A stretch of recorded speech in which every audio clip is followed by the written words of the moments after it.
Oke, kali ini kita akan membahas soal dan pembahasan materi SKB CPNS Fisioterapi tahun 2021, di mana soal-soal ini berdasarkan Menpan RB tahun 2021 dan field report dari teman-teman yang sudah ujian. Jadi soal-soal di bawah ini lebih banyak tentang BHD, yaitu bantuan hidup dasar.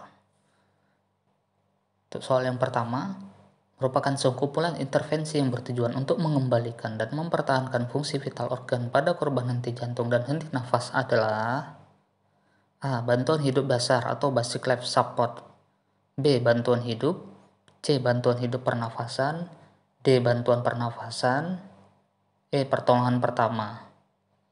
Jawabannya adalah A. Bantuan hidup dasar atau basic life support.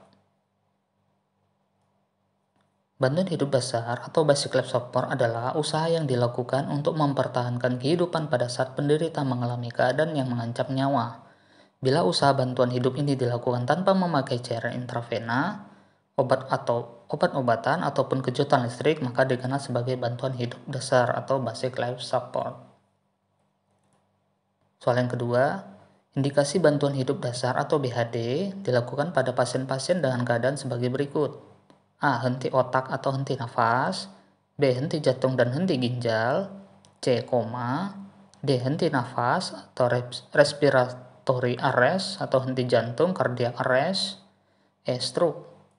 Jawabannya adalah D. Henti nafas respiratory arrest atau henti jantung cardiac arrest. Soal yang ketiga, tujuan utama melakukan RJP adalah RJP ini merupakan resusitasi jantung paru. Tujuannya adalah A. Memberikan oksigen pada otak, jantung, dan organ-organ vital lainnya sampai datangnya suatu pengobatan medik yang definitif. B. Memberikan ventilasi pada pasien apnu. C. Memenuhi kebutuhan oksigen pada paru. D. Mencegah kematian sedini mungkin pada keadaan gawat darurat. E. Semua jawaban di atas benar. Jawabannya adalah semua jawaban di atas adalah benar. Jadi untuk soal nomor 3 ini tujuan utama melakukan RJP yaitu A, B, C, D dan A, B, C, D itu adalah benar.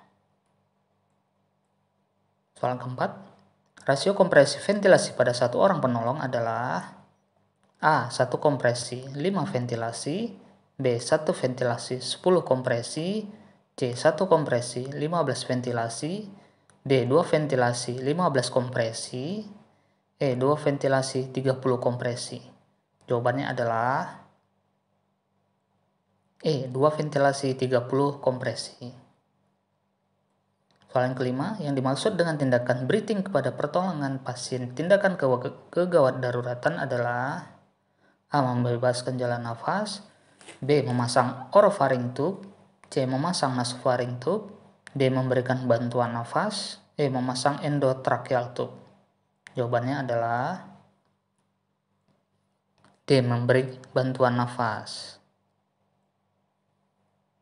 6. Frekuensi nadi normal pada orang dewasa adalah A. 60 kali per menit, B. 80 kali per menit, C. 100 kali per menit, D. 60-80 kali per menit. Jawabannya adalah D. 60 kali per menit. Soal yang ketujuh, kompresi dada dan bantuan pernafasan disebut dengan A. Resusitasi jantung paru, D. Resusitasi dada dan nafas, C. Bantuan ventilator, D. Ampubek. Jawabannya adalah A. Resusitasi jantung paru. Soal yang ke-8, pada saat kompresi jantung, kedalaman kompresi dada paling sedikit berapa sentimeter? A. 3 cm, B. 4 cm, C. 5 cm, D. 7 cm. Jawabannya adalah C. 5 cm. 5 cm dan tidak lebih dari 6 cm merupakan kedalaman kompresi pada saat kompresi jantung. Soal yang ke-9, kecepatan kompresi jantung pada basic life support adalah A. 60-80 kali per menit, B. 100-120 kali per menit, C. 130 sampai 150 kali per menit. D. 160 kali per menit. Jawabannya adalah B. 100 sampai 120 kali per menit. Minimalnya itu adalah 100 kali per menit, tapi tidak lebih dari 120 kali per menit untuk kecepatan dari kompresi jantung. Soal yang ke-10, yang tidak boleh dilakukan penolong ketika melakukan kompresi adalah A. Mengkompresi kedalaman minimal 2 inci atau 5 cm. B. Melakukan kompresi dada pada kecepatan 100 sampai 120 kali per menit.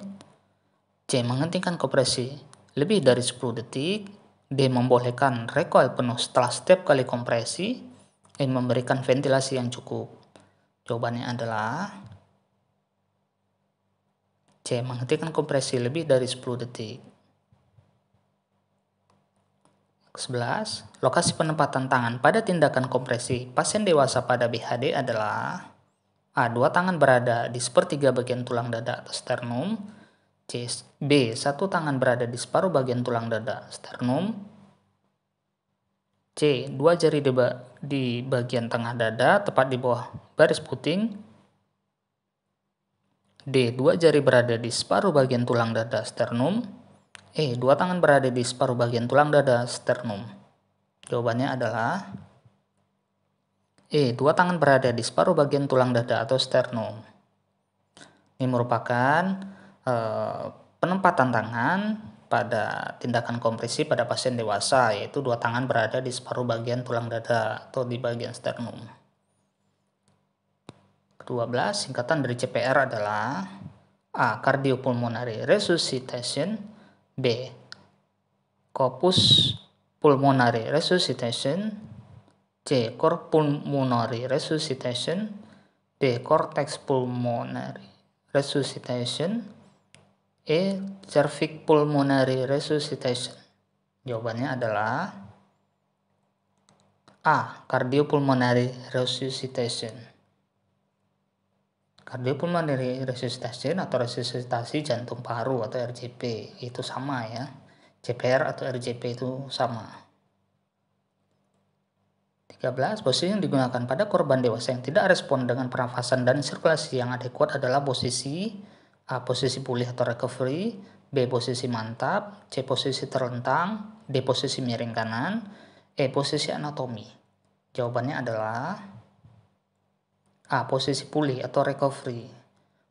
Posisi pulih atau recovery adalah mempertahankan posisi jalan nafas dan mengurangi risiko obstruksi jalan nafas dan aspirasi. Soal ke-14, dua manuver dasar untuk membuka jalan nafas dapat dicoba untuk meringankan obstruksi jalan nafas bagian atas yang terdiri dari A. Heel tilt chin lift dan jaw thrust. B. Heel tilt chin right and fist thrust. C. Heel tilt chin lift dan jaw thrust. D. Hand tilt chin lift dan jaw thrust. Jawabannya adalah A. Head tilt chin lift dan jaw thrust. Jadi ini merupakan dua manuver yang sering digunakan untuk membuka jalan nafas. 15. Merupakan manuver pertama untuk membuka jalan nafas yang dicoba jika tidak ada kekhawatiran akan cedera pada tulang belakang servikal adalah teknik A. Head tilt chin lift. B. Jaw thrust. C. Head tilt chin lift. D. Thrust. Jawabannya adalah heel tilt chin lift. Jadi heel tilt chin lift ini merupakan pembebasan jalan nafas jika tidak ada kekhawatiran akan cedera pada tulang bagian servikal. Heel tilt dilakukan dengan ekstensi leher secara lembut, yaitu menempatkan satu tangan di bawah leher korban dan yang lainnya di dahi lalu membuat kepala dalam posisi ekstensi terhadap leher. Ini harus menempatkan kepala korban di posisi sniffing position dengan hidung mengarah ke atas. Hal ini dilakukan dengan hati-hati meletakkan tangan yang telah menopang leher untuk heel tilt di bawah symphysis mandibula agar tidak menekan jaringan lunak segitiga submental dan pangkal lidah. Mandibula kemudian diangkat ke depan sampai gigi hampir tidak menyentuh. Ini mendukung rahang dan membantu memiringkan kepala ke bagian belakang. Soal ke-16, metode paling aman untuk membuka jalan nafas jika ada kemungkinan cedera tulang belakang servikal adalah A. Heel tilt chin lift. B. Jaw thrust. C. Healthy chin left. D. Thrust. Jawabannya adalah B. Jaw thrust. Ini membantu mempertahankan tulang belakang servikal dalam posisi netral selama resusitasi. Penolong yang diposisikan di kepala korban meletakkan tangan di sisi wajah korban, menjepit rahang bawah pada sudutnya, dan mengangkat mandibula ke depan. Siku penolong bisa diletakkan di permukaan tempat korban berada, kemudian mengangkat rahang dan membuka jalan nafas dengan gerakan kepala minimal. Jadi metode yang paling aman untuk pada kasus cedera tulang belakang bagian servikal menggunakan metode jaw thrust untuk membuka jalannya. Oke, sekian dan terima kasih.